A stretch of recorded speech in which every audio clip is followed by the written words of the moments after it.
ಕರ್ನಾಟಕ ವಿಧಾನ ಪರಿಷತ್ಗೆ ಶಾಸಕರಾಗಿ ದ್ವಿತೀಯ ಬಾರಿಗೆ ಆಯ್ಕೆಯಾದ ಐವನ್ ಡಿಸೋಜಾ ಅವರು ಮೊಟ್ಟ ಮೊದಲ ಬಾರಿಗೆ ಬೀದರ್ಗೆ ಭೇಟಿ ನೀಡಿದ ಹಿನ್ನೆಲೆ ಬೀದರ್ನ ದಾವಿದ ಸೈನ್ಯದ ಪ್ರಮುಖರು ಹಾಗೂ ಕ್ರೈಸ್ತ ಮುಖಂಡರು ಆಗಿರುವ ಎಸ್ಪಿ ರಾಜಶೇಖರ್ ಹಾಗೂ ವಿಜಯರಾಜ್ ಮಿಷನ್ ಅಧ್ಯಕ್ಷರಾದ ವಿಜಯಶ್ರೀ ಧನರಾಜ್ ಅವರ ನೇತೃತ್ವದಲ್ಲಿ ಎಲ್ಲಾ ಕ್ರೈಸ್ತ ಮುಖಂಡರ ಸಮ್ಮುಖದಲ್ಲಿ ಬೀದರ್ನ ಕೇಂದ್ರ ಬಸ್ ನಿಲ್ದಾಣ ಮುಂಭಾಗದಲ್ಲಿರುವ ಎಸ್ಆರ್ ಪಂಡಿತ್ ಸ್ಕೂಲ್ ಸಭಾಂಗಣದಲ್ಲಿ ಐವನ್ ಡಿಸೋಜಾ ಅವರ ಅಭಿನಂದನಾ ಸಮಾರಂಭ ಹಮ್ಮಿಕೊಳ್ಳಲಾಯಿತು. ಕ್ರೈಸ್ತ ಸಮುದಾಯದ ಕಿರೀಟ ಐವನ್ ಡಿಸೋಜಾ ಅವರಾಗಿದ್ದಾರೆ ಎಂದು ಎಸ್ಪಿ ರಾಜಶೇಖರ್ ಅವರು ಮಾತನಾಡಿ ತಿಳಿಸಿದರು. ಮುಂದುವರೆದು ಮಾತನಾಡಿದ ಅವರು, ಕರ್ನಾಟಕ ಸರ್ಕಾರ 2ನೇ ಅವಧಿಗೆ ಐವನ್ ಡಿಸೋಜಾ ಅವರನ್ನ ಎಂಎಲ್ಸಿ ಆಗಿ ಆಯ್ಕೆ ಮಾಡಿದ್ದು ನಮ್ಮೆಲ್ಲರಿಗೂ ಒಂದು ರೀತಿಯಲ್ಲಿ ಹೆಮ್ಮೆ ವಿಷಯವಾಗಿದೆ. ಬೀದರ್ ಎಂದರೆ ಐವನ್ ಡಿಸೋಜಾ ಅವರಿಗೆ ಅಪಾರ ಕಾಳಜಿ, ಕಳಕಳಿ. ಹಾಗಾಗಿ ಅವರು ಮೊಟ್ಟ ಮೊದಲು ಬೀದರ್ಗೆ ಭೇಟಿ ನೀಡಿದ್ದಾರೆ. ನಮ್ಮೆಲ್ಲ ಕ್ರೈಸ್ತರಿಗೆ ಸಂರಕ್ಷಣೆಯ ಹೊಣೆ ಐವನ್ ಡಿಸೋಜಾ ಅವರ ಮೇಲಿದೆ. ಕ್ರೈಸ್ತರ ಕುಂದು ಕೊರತೆಗಳನ್ನು ಆಲಿಸುವಂತೆ, ಕ್ರೈಸ್ತರು ರಾಜಕೀಯವಾಗಿ, ಆರ್ಥಿಕವಾಗಿ, ಸಾಮಾಜಿಕವಾಗಿ ಅಭಿವೃದ್ಧಿಯಾಗುವಂತೆ ಸಹಕರಿಸಿ ಎಂದು ಎಸ್ಪಿ ರಾಜಶೇಖರ್ ಅವರು ಮಾತನಾಡಿ ಮನವಿ ಮಾಡಿದರು. ಈ ವೇಳೆ ಐವನ್ ಡಿಸೋಜಾ ಅವರು ಮಾತನಾಡಿ, ಬೀದರ್ಗೆ ಯಾವಾಗಲೂ ಬಂದಾಗಲೂ ನನಗೆ ಇಲ್ಲಿ ಈ ಭಾಗದ ಜನರು ಬಹಳ ಪ್ರೀತಿ ತೋರಿಸ್ತಾರೆ. ತಮ್ಮ ಸ್ವಂತಿಕೆಗಿಂತ ಸ್ವಾರ್ಥಕ್ಕಿಂತ ಸಮುದಾಯದ ಜನರ ಏಳ್ಗೆ ಮಾಡುವುದು, ಗೌರವ ಕಾಪಾಡುವುದು, ರಕ್ಷಣೆ ಮಾಡುವ ಹೊಣೆ, ಅವರ ಅಭಿವೃದ್ಧಿ ಮಾಡುವುದು ನನ್ನ ಜವಾಬ್ದಾರಿಯಾಗಿದೆ. ದೇಶದ ಕಾನೂನು, ನೆಲ, ಜಲ, ಭಾಷೆ ಎಲ್ಲದರಲ್ಲಿಯೂ ಕೂಡ ನಮ್ಮ ಕ್ರೈಸ್ತ ಸಮುದಾಯದವರು ಆವರಿಸಿಕೊಂಡಿದ್ದಾರೆ. ಬರೀ ಕ್ರೈಸ್ತ ಸಮುದಾಯವಷ್ಟೇ ಅಲ್ಲದೆ ಸಮಾಜದ ಕಟ್ಟ ಕಡೆಯ ಜನರ ರಕ್ಷಣೆ ಮಾಡುವುದು, ಪ್ರೋತ್ಸಾಹ ನೀಡುವುದು, ಜೊತೆಗೆ ಎಲ್ಲರ ಒಳಿತಿಗಾಗಿ ಪ್ರಾರ್ಥನೆ ಮಾಡುವ ಸಮುದಾಯ, ಏಕೈಕ ಸಮುದಾಯ ಕ್ರೈಸ್ತ ಸಮುದಾಯವಾಗಿದೆ. ಶಿಕ್ಷಣ ಕ್ಷೇತ್ರ, ಆರೋಗ್ಯ ಕ್ಷೇತ್ರದಲ್ಲಿ, ಸಾಮಾಜಿಕ ಕ್ಷೇತ್ರದಲ್ಲಿ, ಹೀಗೆ ಎಲ್ಲಾ ಕ್ಷೇತ್ರಗಳಲ್ಲಿಯೂ ಕೂಡ ಕ್ರೈಸ್ತರ ಕೊಡುಗೆ ಅಪಾರವಾಗಿದೆ. ಕ್ರೈಸ್ತರು ಮತಾಂತರ ಮಾಡ್ತಾರೆ, ಕ್ರೈಸ್ತರನ್ನ ಹೊಡೆಯಬೇಕು, ಕ್ರೈಸ್ತರ ಮೇಲೆ ದಬ್ಬಾಳಿಕೆ ಮಾಡಬೇಕು ಎನ್ನುವಂಥದ್ದು ಒಂದಿಷ್ಟು ಜನರ ಮನಸ್ಥಿತಿಯಾಗಿದೆ, ದೃಷ್ಟಿಕೋನ ಆಗಿದೆ. ಅದಕ್ಕಾಗಿಯೇ ಮತಾಂತರ ನಿಷೇಧ ಕಾಯ್ದೆ ಜಾರಿ ತಂದಿರಬಹುದು. ಆದರೆ ಇದೆಲ್ಲದರಿಂದ ಕ್ರೈಸ್ತರಿಗೆ ರಕ್ಷಣೆ ಮಾಡಿ ಎನ್ನುವಂತ ಅನಿವಾರ್ಯ ಕೂಡ ಬಂದಿದೆ.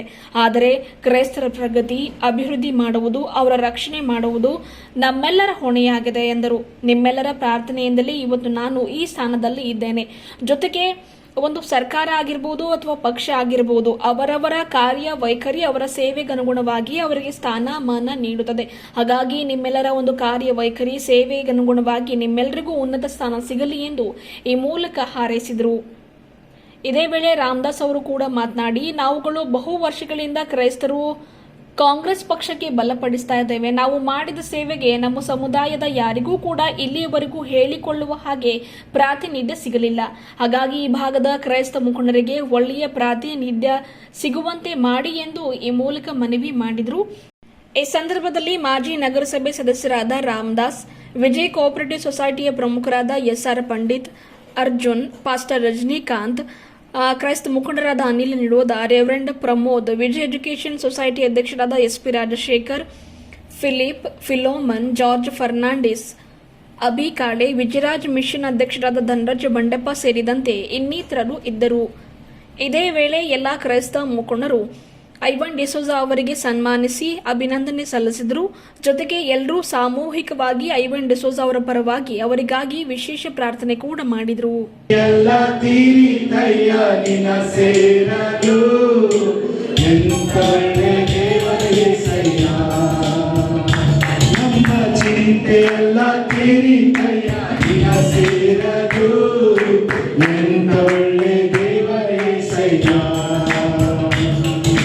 ದೂರ ಪಾಪಿಯಾದ ನಾನು ನಿನ್ನಿಂದ ದೂರ ಹೋದಾಗ, ದೂರ ಪಾಪಿಯಾದ ನಾನು ನಿನ್ನಿಂದ ದೂರ ಹೋದಾಗ, ನಿನ್ನ ಪ್ರೇಮದಿ ನನ್ನ ಅಪ್ಪಿಕೊಂಡು ಕ್ಷಣಿಸಿದಂತ ನನ್ನ ಏಸಯ್ಯ. ಮಧ್ಯದಲ್ಲಿ ಬಂದಿದ್ರೆ ಅದಕ್ಕೋಸ್ಕರವಾಗಿ ನಮ್ಮ ಕುಟುಂಬದ ಪರವಾಗಿ ಮತ್ತು ನಮ್ಮ ಸಭೆ, ನಮ್ಮ ಎಲ್ಲ ಒಂದು ಕಮ್ಯುನಿಟಿಯ ಪರವಾಗಿ ಅವರಿಗೆ ನಾವು ಸ್ವಾಗತವನ್ನು ಕೋರಲಿದ್ದೇವೆ. ಈ ಒಂದು ಸಂದರ್ಭದಲ್ಲಿ ಅವರಿಗೆ ಸನ್ಮಾನ ಸಮಾರಂಭವನ್ನು ಕಾರ್ಯಕ್ರಮ ಇಟ್ಟುಕೊಂಡಂತ ನಮ್ಮ ಮಧ್ಯದಲ್ಲಿರುವಂತಹ ಎಸ್ ಪಿ ರಾಜಶೇಖರ್ ಅವರು ಅವರ ಮುಂದಿನ ಸಮಯ ಅವರು ತೆಗೆದುಕೊಳ್ತಾರೆ. ಈ ಒಂದು ಸಮಯದಲ್ಲಿ ನಾವೆಲ್ಲರೂ ಚಪ್ಪಾಳೆ ಮೂಲಕ ಅವರಿಗೆ ನಾವು ಸ್ವಾಗತ ಬಯಸುವಂತದ್ದಾಗಿದೆ. ಯಾಕಂದ್ರೆ ನಮ್ಮ ಕಮ್ಯುನಿಟಿಯಲ್ಲಿ ನಮಗೋಸ್ಕರವಾಗಿ ಧ್ವನಿ ಎತ್ತುವಂತ ಅಟ್ಲೀಸ್ಟ್ ಒಂದು ಸೀಟ್ ನಮ್ಮ ಮಧ್ಯದಲ್ಲಿ ನಾವು ಬಹಳ ಹೆಮ್ಮೆ ಇದ್ದೇವೆ. ಅವರಿಗೋಸ್ಕರವಾಗಿ ನಾವು ದಿನ ಪ್ರಾರ್ಥಿಸ್ತಾ ಇದ್ದೇವೆ. ನಮ್ಮ ಕಮ್ಯುನಿಟಿ ಎಲ್ಲ ಒಂದು ಯಾವುದೇ ಪಾರ್ಟಿಗಳಿಲ್ಲದೆ ಯಾವುದೇ ಒಂದು ಇದಿಲ್ಲ, ಎಲ್ಲ ಕಮ್ಯುನಿಟಿಯವರು ಒಟ್ಟಾಗಿ ಸೇರಿಕೊಂಡು ನಾವು ಒಂದು ಅವರನ್ನು ಸ್ವಾಗತ ಕಾರ್ಯಕ್ರಮ ಇಟ್ಟುಕೊಂಡಿದ್ದೇವೆ. ಅದಕ್ಕಾಗಿ ಈ ಒಂದು ಸಂದರ್ಭದಲ್ಲಿ SP ರಾಜಶೇಖರ್ ಅವರು ಮುಂದಿನ ಸಮಯ ಅವರಿಗೆ ಸ್ವಾಗತವನ್ನು ಕೋರಬೇಕೆಂಬುದಾಗಿ ನಾನು ಕೇಳಿಕೊಳ್ಳುತ್ತೇನೆ. ಕಾರ್ಯಕರ್ತರು 40 ಮಂದಿ ಬಂದಿದ್ರಿ, ತಮಗೆಲ್ಲರೂ ಕೂಡ ಧನ್ಯವಾದ ಹೇಳುತ್ತಾ, ಬಹಳ ಶಾರ್ಟ್ ಸಮಯದಲ್ಲಿ ಈ ಒಂದು ಕಾರ್ಯಕ್ರಮ ಆಗಿದೆ. ಫಿಲ್ಮ್ ಗೊತ್ತಿದೆ, ವಿತಿನ್ 5 ನಲ್ಲಿ ತಯಾರಾಗಿದೆ. ನಾವು ಒಳ್ಳೆ ದೊಡ್ಡ ಮಾಡಬೇಕಿತ್ತು ಸಮಯ ಇರಲಿಕ್ಕಾಗಿ, ಅದಕ್ಕಾಗಿ ತಮ್ಮೆಲ್ಲರೂ ಕೂಡ ಧನ್ಯವಾದ ಹೇಳ್ತೇನೆ. ಈ ಒಂದು ಸಮಯದಲ್ಲಿ ಪ್ರಾಸ್ತಾವಿಕ ನುಡಿಯನ್ನು ಹೇಳಿ ನಾನು ಸ್ವಲ್ಪ ನಮ್ಮ MLA ಜಿಲ್ಲೆಯಲ್ಲಿ ಕ್ರೈಸ್ತರು ಅಂದ್ರೆ ಒನ್ ಟೈಪ್ ಸಿನಿಮಾ ಇದ್ದಂಗಿದ್ದೀವಿ ಸರ್. ನಮ್ಗೆ ರಕ್ಷಕ್ಕಾಗಿ ನೀವಿರಬೇಕು. ಅದಕ್ಕಾಗಿ ಈ ನಮ್ಮೆಲ್ಲರ ಕ್ರೈಸ್ತರ ವಿಷಯದಲ್ಲಿ ಬಹಳಷ್ಟು ರಾಜಕೀಯ ಮತ್ತು ಒಳ್ಳೆಯ ಅಭಿವೃದ್ಧಿ ಕೆಲಸಗಳು ತಾವು ಮಾಡ್ತಾ ಇದ್ದೀರಿ, ನಮ್ಮ ಚರ್ಚೆಗೆ ಸಹಾಯ ಮಾಡ್ತಾ ಇದ್ದೀರಿ. ಈ ಒಂದು ಎಲ್ಲ ಚಲೋ ಕನ್ಸ್ಟ್ರಕ್ಷನ್ ಆಗ್ತಿದೆ, ಯಾವುದು ನಿಮ್ಮ ಮುಖಾಂತರ ಆಗ್ತಿದೆ ಸರ್. ಸರ್ಕಾರ ಬಂದ ಮೇಲೆ ನೀವು ಒಳ್ಳೆ ಅಭಿವೃದ್ಧಿ ಹೊಡ್ತಿದ್ರಿ, ಅದಕ್ಕಾಗಿ ನಿಮಗೆ ಒಂದನ್ನು ಹೇಳುತ್ತಾ, ಮತ್ತೆ ಮುಂದೆ ರಾಜಕೀಯದಲ್ಲಿ ಕೂಡ ನಮ್ಮನ್ನು ಬಿದೆ ಇಲ್ಲದೆ ಒಂದು ಉನ್ನತ ಸ್ಥಾನಕ್ಕೆ ತಾವು ಕೊಡ್ಬೇಕಂತ ಹೇಳಿ ತಮ್ಮನ್ನು ಕೇಳುತ್ತಾ, ಈ ಒಂದು ಎಲ್ಲರ ಪರವಾಗಿ ನಮ್ಮ ಮಧ್ಯದಲ್ಲಿ ರಾಮದಾಸ್ ಮಾಮ ಅವರು ಒಂದು 2 ನಿಮಿಷ ಆದ್ಮೇಲೆ 2 ನಿಮಿಷ ರಾಜ್ಯದಿಂದ ಆಯ್ಕೆಯಾದಂಥ ಐವನ್ ಡಿಸೋಜಾ ಅವರಿಗೆ ಇವತ್ತಿನ ದಿವಸ SP ರಾಜಶೇಖರ್ ಅವರು, ಕಾಂಗ್ರೆಸ್ ಮುಖಂಡರು, ಕ್ರೈಶ್ಚಿಯನ್ ಮುಖಂಡರು ಆದಂಥ ಅವರು ಸನ್ಮಾನ ಕಾರ್ಯಕ್ರಮ ಇಟ್ಟಿದ್ದಕ್ಕಾಗಿ ಅವರು ಕೂಡ ನಾನು ವಂದನೆ ಹೇಳ್ತೇನೆ. ಇದೇ ರೀತಿಯಿಂದ ದೇಶ ಸ್ವಾತಂತ್ರ್ಯ ಆಗಿ 1947 ಹಿಡ್ಕೊಂಡು ಇಲ್ಲಿವರೆಗೆ ಹೈದರಾಬಾದ್ ಕರ್ನಾಟಕ ಭಾಗದಿಂದ ಯಾವ ಪ್ರತಿನಿಧಿತ್ವ ಪಟ್ಟಿಲ್ಲ ಕಾಂಗ್ರೆಸ್ ಪಕ್ಷದವರು. ಆದರೂ ನಾವೆಲ್ಲ ಕ್ರೈಸ್ತರು ಮುಕ್ತ ಜನರು.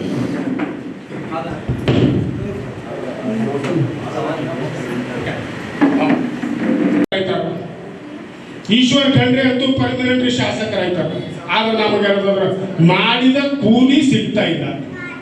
ದಯವಿಟ್ಟು ತಾವು ಅಸೆಂಬ್ಲಿದಾಗ ಹೋಗಿದ್ರಿ,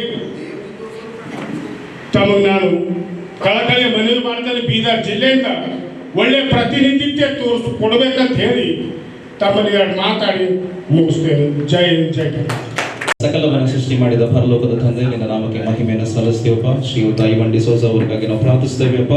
ನಿನ್ನ ಚಿತ್ತದಲ್ಲಿ ಕರ್ತನೆ, ನೀನು ಯಾರನ್ನ ಉದ್ದೇಶದಲ್ಲಿ ಇಟ್ಕೊಂಡು ಯಾರನ್ನ ಆಯ್ಕೆ ಮಾಡಿ ಕರ್ತನೆ ಇಷ್ಟ ಉಳ್ಳವನಾಗಿದೆಯೋ ಅಂಥ ಸ್ಥಾನವನ್ನು ಕೊಡುವಂಥದ್ದಾಗಿದೆಯಪ್ಪ. 2ನೇ ಸಾರ್ತಿ ಮತ್ತೊಂದು ಆವರ್ತಿ ವಿಧಾನ ಪರಿಷತ್ತಲ್ಲಿ ಅವರನ್ನ ಸದಸ್ಯರನ್ನಾಗಿ ಆಯ್ಕೆ ಮಾಡಿದ್ದಕ್ಕಾಗಿ ಸ್ತೋತ್ರ.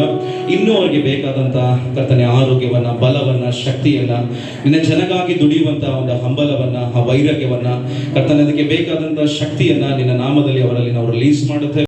ಈ ಸಂದರ್ಭದಲ್ಲಿ ನನ್ನನ್ನು ಕರೆಸಿ ಅವರಿಗೆ ನಡೆಸುವಂಥ ಸಭೆಯಲ್ಲಿ ಸನ್ಮಾನವನ್ನು ಮಾಡಿ ಶುಭ ಆರೈಕೆ ಮಾಡಿದ್ದಕ್ಕಾಗಿ ಪ್ರಥಮ ಬಾರಿಗೆ SP ರಾಜಶೇಖರ್ ಅವರಿಗೆ ನಾನು ಶುಭಾಶಯವನ್ನು ಹೇಳಲಿಕ್ಕೆ ಬಯಸ್ತೇನೆ. ವೇದಿಕೆಯಲ್ಲಿ ಧರ್ಮಗುರುಗಳಿದ್ದಾರೆ, ಪಾಸ್ಟರ್ಸ್ಗಳಿದ್ದಾರೆ, ಹಿರಿಯರಿದ್ದಾರೆ, ರಾಜಶೇಖರ್ ಅವರ ತಂದೆಯವರಿದ್ದಾರೆ, ಅವರ ಅಭಿಮಾನಿಗಳಿದ್ದಾರೆ, ಕ್ರೈಸ್ತ ಸಮುದಾಯದ ಅನೇಕ ಹಿರಿಯ ಕಿರಿಯ ನಾಯಕರು ತಾವು ಇಲ್ಲಿದ್ದೀರಿ. ಸಮಾಜದಲ್ಲಿ ಗೌರವ ಸಿಗಬೇಕು, ದೇಶದ ಸಂವಿಧಾನದ ಪ್ರಕಾರ ನಮ್ಮ ಹಕ್ಕುಗಳನ್ನು ರಕ್ಷಣೆ ಮಾಡುವಂಥ ಸರ್ಕಾರ ರಾಜ್ಯದಲ್ಲಿ, ದೇಶದಲ್ಲಿ ಅಧಿಕಾರಕ್ಕೆ ಇರಬೇಕು. ತಮ್ಮ ಸ್ವಂತಿಕೆಗಿಂತ ಸಮಾಜದ ಬೆಳವಣಿಗೆನೇ, ಸಮಾಜದ ರಕ್ಷಣೆಯೇ, ಸಮಾಜದ ಎಲ್ಲ ವರ್ಗಗಳ, ಬಡವರ, ಶ್ರೀಮಂತರ, ಮಧ್ಯಮ ವರ್ಗಗಳ ಜನರ ಗೌರವವನ್ನು ಕಾಪಾಡುವುದೇ ನಮಗೆ ಅತ್ಯಂತ ಮುಖ್ಯವಾಗಿರ್ತಕ್ಕಂಥ ವಿಚಾರ. ಇವತ್ತು ಸಮಾಜದಲ್ಲಿ ಕ್ರೈಸ್ತ ಸಮುದಾಯದವರು ತಮಗೆ ರಕ್ಷಣೆ ಕೊಡಿ ಅಂತ ಕೇಳಬೇಕಾದ ಅನಿವಾರ್ಯತೆ ಬಂದಿದೆ. ನಾವು ದೇಶದ ಸಂವಿಧಾನವನ್ನು, ಈ ದೇಶದ ಕಾನೂನನ್ನು, ನೆಲ, ಜಲ, ಕಾನೂನು, ಭಾಷೆ ಎಲ್ಲವನ್ನ 100% ಪಾಲಿಸಿಕೊಂಡು ಬಂದಿರತಕ್ಕಂಥ ಸಮುದಾಯ ಅದು ಕ್ರೈಸ್ತ ಸಮುದಾಯ. ದೇವರ ಪ್ರಾರ್ಥನೆಯಲ್ಲಿ ತೊಡಗಿ, ದೇವರ ಪ್ರಾರ್ಥನೆ ಮಾಡುವಂಥದ್ದು ಬರೇ ಕ್ರೈಸ್ತ ಸಮುದಾಯದವರಿಗೆ ಸಮೃದ್ಧಿ ಮಾಡಿ ಅವರಿಗೆ ರಕ್ಷಣೆ ಮಾಡಿ ಅಂತಲ್ಲ, ಈ ಸಮಾಜದ ಎಲ್ಲ ವರ್ಗಗಳ ಜನರಿಗೆ ರಕ್ಷಣೆ ಕೊಡಿ, ಅವರಿಗೆ ಒಳ್ಳೆಯ ಕಾನೂನುಗಳನ್ನು ತರುವಂತೆ ತಾವು ಪ್ರೋತ್ಸಾಹಿಸಿ, ದೇಶದ ಜನರನ್ನು ರಕ್ಷಣೆ ಮಾಡೋದಕ್ಕೆ ನೀವು ಸಹಾಯ ಮಾಡಿ ಅಂತೇಳಿ ಈ ದೇಶದ ರಾಜಕಾರಣಿಗಳ ಪರವಾಗಿ ಪ್ರತಿ ಭಾನುವಾರ ಪ್ರತಿ ಪ್ರಾರ್ಥನೆಯಲ್ಲಿ ದೇಶದ ಬಗ್ಗೆ ಮಾತಾಡುವಂತಹ ಸಮುದಾಯ ಇದ್ದರೆ, ಪ್ರಾರ್ಥನೆ ಮಾಡುವ ಸಮುದಾಯ ಇದ್ದರೆ ಅದು ಕ್ರೈಸ್ತ ಸಮುದಾಯ. ಕ್ರೈಸ್ತ ಸಮುದಾಯದ ಸೇವೆ ಈ ದೇಶದ 2% ಜನ ಇರ್ಬೋದು ಅಥವಾ 3% ಜನ ಇರ್ಬೋದು, ಉಳಿದ 97% ಜನರಿಗಿಂತ ಹೆಚ್ಚು ಸೇವೆಯನ್ನು ಈ ಸಮುದಾಯ ಶಿಕ್ಷಣದಲ್ಲಿರ್ಬೋದು, ಆರೋಗ್ಯ ಕ್ಷೇತ್ರದಲ್ಲಿರ್ಬೋದು, ಸಾಮಾಜಿಕ ಕ್ಷೇತ್ರದಲ್ಲಿರ್ಬೋದು, ಇಲ್ಲಿ ಕೂತಿರ್ತಕ್ಕಂಥ ಧರ್ಮಗುರುಗಳು, ಪಾಸ್ಟರ್ಸ್ಗಳು, ನಮ್ಮ ಹಿರಿಯರು ಎಲ್ಲರೂ ಮಾಡಿಕೊಂಡು ಬಂದಿದ್ದಾರೆ ಅಂತ ಹೇಳೋದು ಕೂಡ ದಾಖಲೆಯಲ್ಲಿ ಸೇರಿ ಹೋಗಿರ್ತಕ್ಕಂಥ ಅಂಶ.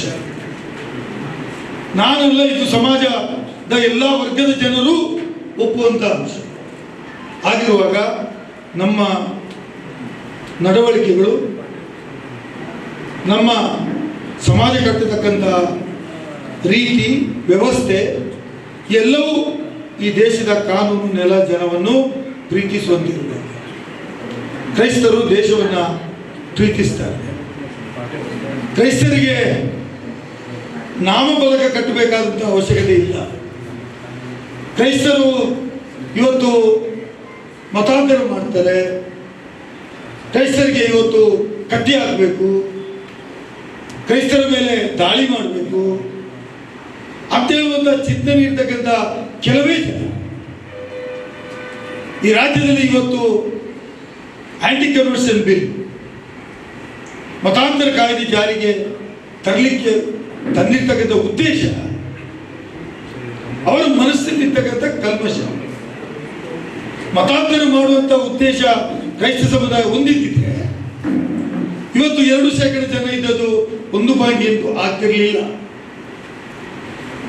ನಮ್ಮ ಸೇವೆ ನಾವು ಕೊಟ್ಟಿರ್ತಕ್ಕಂಥ ಸಮಾಜ ಸೇವೆಯಲ್ಲಿ 20-25% ಜನಸಂಖ್ಯೆ ಆಗ್ತಾ ಇತ್ತು. ಹಾಗಾಗಿ ಈ ಸಮುದಾಯದ ಮೇಲೆ ಎಲ್ಲಿಯೋ ಕಪ್ಪು ಚುಕ್ಕೆ ಇರ್ತಕ್ಕಂಥ ಕೆಲಸ ಮಾಡಲಿಕ್ಕೆ ಯಾರಾದರೂ ಪ್ರಯತ್ನ ಮಾಡಿದ್ದಾರೆ, ಅದು ಒಳ್ಳೆಯ ಲಕ್ಷಣ ಅಲ್ಲ. ಸಮಾಜದ ಅಭಿವೃದ್ಧಿ ಕಡೆ ಹೋಗತಕ್ಕಂಥ ಲಕ್ಷಣ ಅಲ್ಲ. ಕ್ರೈಸ್ತ ಸಮುದಾಯ ಜನರ ಪ್ರಗತಿಯನ್ನು ಬಯಸ್ತದೆ, ಜನರಿಗೆ ಉತ್ತಮ ಶಿಕ್ಷಣ ಕೊಡುವ ಪ್ರಯತ್ನ ಮಾಡ್ತದೆ, ಆರೋಗ್ಯ ಕ್ಷೇತ್ರದಲ್ಲಿ ಉತ್ತಮ ಸೇವೆಯನ್ನು ಮಾಡ್ತಕ್ಕಂಥ ಕೆಲಸ ಮಾಡ್ತದೆ ಮತ್ತು ಸಮಾಜ ಸೇವೆಯೇ ನಮ್ಮ ಗುರಿ ಅಂತ ಹೇಳುವ ರೀತಿಯಲ್ಲಿ ಕೆಲಸ ಮಾಡುವುದಕ್ಕೆ ಅವಕಾಶವನ್ನು ಮಾಡಿಕೊಡ್ತಕ್ಕಂಥ ಒಂದು ಸರ್ಕಾರ ಈ ದೇಶದಲ್ಲಿ, ರಾಜ್ಯದಲ್ಲಿ ಬರಬೇಕು ಅಂತ ಹೇಳುವಂಥ ನಿಮ್ಮ ಪ್ರಾರ್ಥನೆ ಏನಿದೆ ಅದು ಖಂಡಿತವಾಗಿ ಈಡೇರ್ತದೆ ಅಂತ ಹೇಳುವ ಮಾತನ್ನು ಹೇಳಿ, ಬೇಕಾದರೆ ವಿಧಾನ ಪರಿಷತ್ಗೆ ಹೋಗಬೇಕಾದ್ರೆ ಅವರ ಮತ್ತು ಇಲ್ಲಿ ಕೂತವರ ಎಲ್ಲರ ಪ್ರಾರ್ಥನೆ ಬೆಂಬಲ ನನಗೆ ಅದನ್ನು ನಾನು ಮತ್ತೊಮ್ಮೆ ದೃಢೀಕರಿಸುತ್ತೇನೆ. ಅವರಿಗೂ ಉತ್ತಮ ಭವಿಷ್ಯ ರಾಜಕೀಯದಲ್ಲಿ ಬರ್ತದೆ, ದಿನಗಳು ಬರ್ತದೆ, ಪ್ರತಿಯೊಬ್ಬರು ತನ್ನದೇ ಆದಂಥ ದಿನಗಳು ಬಂದೇ ಬರ್ತದೆ. ಆದರೆ ನಮ್ಮ ಸೇವೆ ಬರೇ ಅಧಿಕಾರಕ್ಕಾಗಿ ಮಾತ್ರ ಅಲ್ಲ, ಇಟ್ ಶುಡ್ ಕಂಟಿನ್ಯೂ. ನಾನು ಅಧಿಕಾರ ಶಾಸಕರವರು ಹೇಳಿದ್ರು, ಅಧಿಕಾರ ಇದ್ದಾಗಲೂ ಬರ್ತಾ ಇದ್ರು, ಅಧಿಕಾರ ಇಲ್ಲದಿದ್ದಾಗಲೂ ಬರ್ತಾ ಇದ್ರು. It's not for only for power. ಅಧಿಕಾರಕ್ಕಾಗಿ ನಾವು ಬೆನ್ನು ಹೋಗತಕ್ಕಂಥ ಪ್ರಶ್ನೆ ಇಲ್ಲ. ಯಾರು ನಿರಂತರವಾಗಿ ಸಮಾಜದಲ್ಲಿ ಕೆಲಸ ಮಾಡ್ಕೊಂಡಿರ್ತಾನೆ ಅಂಥವರಿಗೆ ಅಧಿಕಾರ ತನ್ನಿಂತಾನೆ ಗುರುತಿಸಿ ಬರ್ತದೆ. ಆ ದಿನಗಳು ನಮಗೆಲ್ಲರಿಗೂ ಬರಲಿ ಅಂತ ಹೇಳೋ ಮಾತನ್ನು ಹೇಳಿ ನಾನು ನಿಮಗೆಲ್ಲರಿಗೂ ಅಭಿನಂದಿಸಿ, ಅವರು ಹೇಳಿದಾಗೆ ಕೆಲವೇ ಗಂಟೆಗಳಲ್ಲಿ, ನಿಮಿಷಗಳಲ್ಲಿ ರಾಜಶೇಖರ್ ಸಂಘಟಕ, ಚತುರ ಸಂಘಟಕ. ಹಾಗಾಗಿ ಅವರಿಗೆ ಆ ಏರ್ಪಾಡು ಮಾಡತಕ್ಕಂಥ ಶಕ್ತಿ ಇದೆ. ಆ ಶಕ್ತಿಯನ್ನು ಅವರು ತೋರಿಸಿದ್ದಾರೆ. ಅಭಿನಂದಿಸ್ತೇನೆ. ಒಳ್ಳೆಯ ಕೆಲಸಗಳು ನಿಮ್ಮಿಂದ ಆಗಲಿ ಅಂತೇಳಿ ನನ್ನ ಪರವಾಗಿ, ರಾಜ್ಯ ಸರ್ಕಾರದ ಪರವಾಗಿ ನಿಮಗೆ ಅಭಿನಂದಿಸಿ ನನ್ನ ಮಾತು ಮುಗಿಸ್ತೇನೆ. ನಮಸ್ಕಾರ.